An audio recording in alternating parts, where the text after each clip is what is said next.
Hi, and welcome to another edition of iAccelerate Remote, where we speak to founders of the businesses at iAccelerate and look at how they are facing the challenges of COVID-19, what it's meant to their companies, and how they are changing what they are doing in order to actually succeed in this new environment.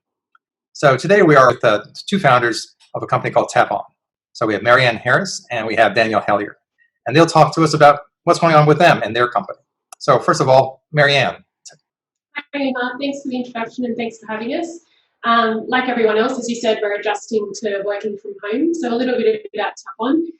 We're an online platform helping individuals who have a disability or families with aged care requirements navigate the system, find support staff across personal care, allied health and other areas. So we launched tappON after a personal experience following Dan's accident and spinal cord injury. We found that a lot of the services out there didn't handhold us or guide us or help us understand what we were looking for or give us the right range of services in which we need to remain keep Dan independent in the home. So Dan is my co-founder. He's also my husband. So we're rather enjoying the dynamic of both working together and living together kind of in a sardine can all the time. So I'll hand it over to Dan. Hi everyone. So my name is Daniel Hellier, co-founder of tappON. My role in tappON is customer service relationship manager. So my job is to onboard our support professionals who come through and apply for jobs to offer their services such as personal care, home domestic services, allied health, and social support to our members using tappON's platform. This is anything from checking their application forms, vetting their documents, and then contacting them with approval and setting them up with a profile in the tappON Discovery dashboard. So both of you, where were you before the COVID-19 crisis really hits? I mean, where were you in the actual development of your startup? So we had just finished the beta stage of our platform where we did co-design of our system to give a seamless customer experience and remove as many friction points as possible. We started that beta process probably a year ago, and partway through last year we decided to completely rebuild our system, which was going to give us a better foundation. At the time it was quite a daunting investment to make into a startup. You're facing a lot of uncertainty day to day. You want to make sure that you're delivering on your customer promises. And when it's a service that you use yourself, it's quite a personal experience. So when we made that decision, like everybody else, when you make a big choice, you don't know if it's the right decision to make. And so we went through quite a fun data migration as well onto the new platform. So in some ways, it was fortunate that we made that choice when we did last year, because what it's meant is we've been able to pivot and adapt to COVID-19 a lot quicker than what we would have on the old platform. It has meant that we can help people a lot quicker, we can onboard people quicker, and they can operate through our system without much hand-holding from our team. It's quite an intuitive process. And so we were kind of in the early stages of rolling that out in the regions we operate in prior to COVID coming and throwing the curveball that nobody expected. So I couldn't help but see that you were chuckling there for a second there, Daniel. So obviously a lot of heartache obviously went into that platform and developing it. And you guys, as you said, took a jump into making something happen maybe a bit sooner than you had to, and that investment now has paid off, right? Was there something in particular about that transition that you thought was, I mean, that was difficult? I mean, what was it that was most challenging about making that decision then? Yeah, so my background, I came from a family business care, and we've kind of always been in that operational role of running businesses. And when you adapt and change what's very much a human problem and adding that technology layer when you don't have I'm not a developer, neither is Daniel, we'll say that up front. So you need people around you who can help you guide through that process as well. And so you're putting a lot of trust into the team that you bring on to help you realise the vision of your business. And you want them to be aligned on the mission that you set out to do. And I think given the nature of our business, which is a high trust exchange for people in our platform, when you're requiring support from people to be independent, you want to know that they are who they say they are, they can help you and they've got the skills. I think in life we often have to take that leap and trust other people around as well. Yeah. Some of us were starting to watch as the COVID-19, sort of was beginning to sort of sweep across the world. There wasn't a lot of time, but there was a few weeks there where some of us were just not sure if these were just clouds that were building up or this was really going to be the storm. When did you begin to respond or to think about how things might be different? And can you take us through that phase of the beginning of this transition for yourselves? You took quite precautionary measures from the start, and very much from a personal front as well. With following Dan's accident, he's quite susceptible to pneumonia, and so we started just to watch what was happening and as it was emerging in other countries. And we have friends who are overseas as well that were in some of the countries where it hit quite quickly, and have been under lockdown for quite some time. It's that real sense of the fear of the unknown, and so we just had to, as a team, kind of discuss where we thought it was going to land, how we thought it was going to change how people access supports. We put measures in place quite early on for people to actually access virtual services. So there's still a continuity of care, and that kind of social connection is probably the largest part. Yeah. So like it's with the telehealth services, people can still receive their social supports, whether it's having a virtual therapy lesson, a singing lesson to drawing, but also having their exercise physiologist also helping them do an in-home exercise program, setting them up virtually, or having a carer or something can help them virtually, with their physios. Do you see the demands change, or was it just an intensity? I mean, were there different needs now, or was it just more intense that they needed this service more than ever? Because a lot of people receive government funding, there was a lot of fear around, well, if I don't lose it during this time, am I going to lose it in the future? So helping people understand and support that. And we have to say that at an unprecedented rate, and you've got government departments working together and making changes that affect not just part of the population but entire population now, with the rollout of all of population telehealth.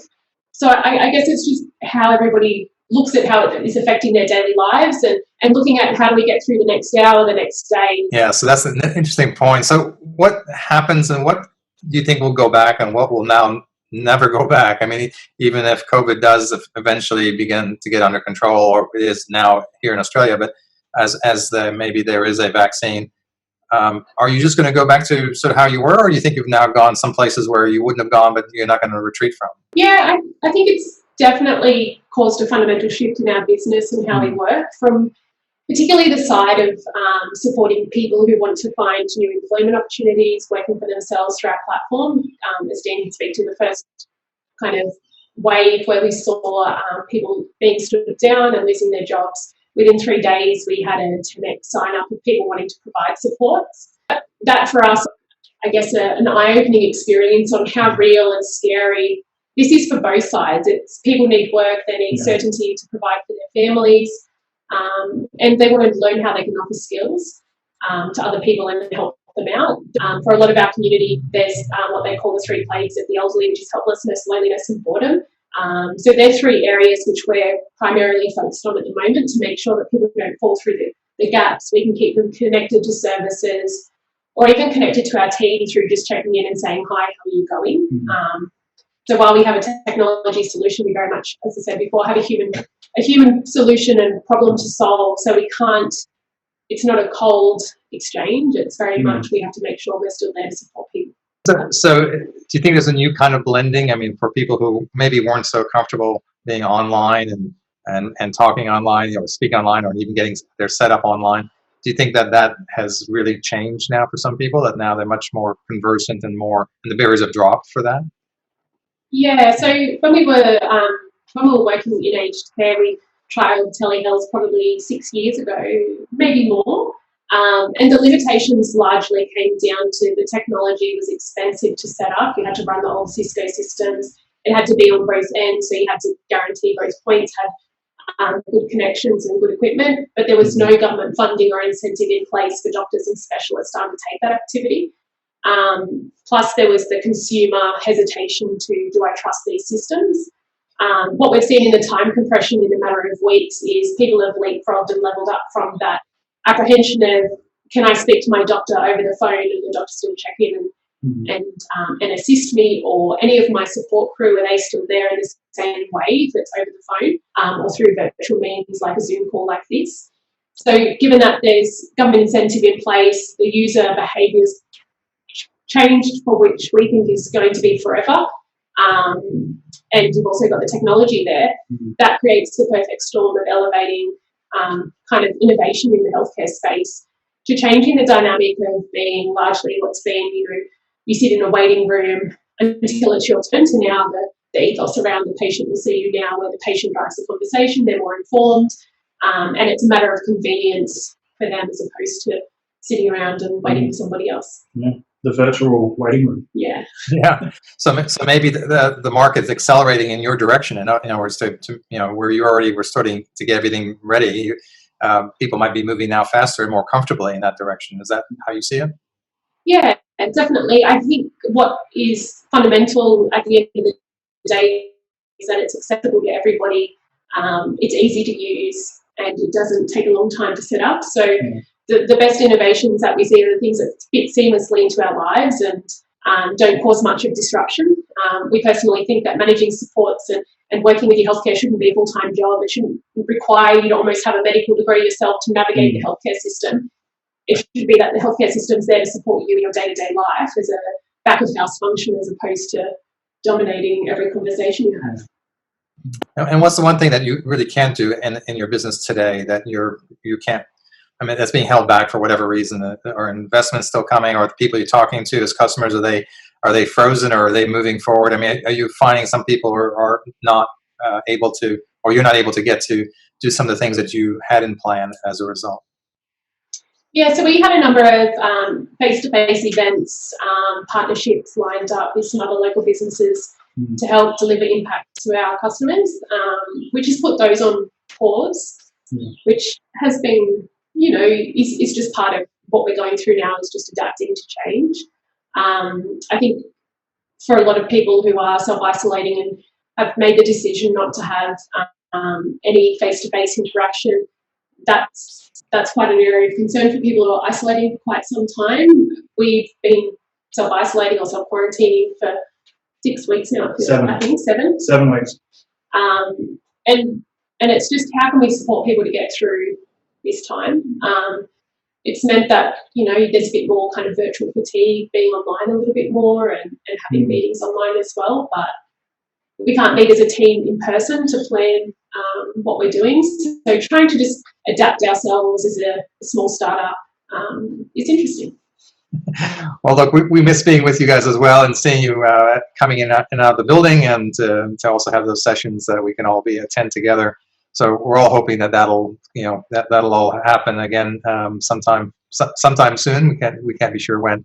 But thanks for sharing your thoughts about what you're going through. I think it's wonderful. It's fantastic to see how you've handled this challenge, and the fact that you're seeing maybe even some opportunity come as a result of it.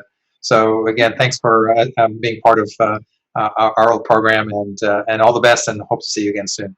Right. Thanks so much. Just before we go, we've also just started working on an initiative with some smaller providers, tappON for Good. So some people who want to volunteer their time or resources. And so if anybody's interested, if they can head to our website and shoot us a message, if they want to be able to provide support to other people, we're hoping to help the community any way we can. Oh, that's really wonderful. So tappON, and they can find you on the website. So hopefully we'll catch up again soon, and all the best until then. Thanks so much. Thank you. Yourself. Thanks.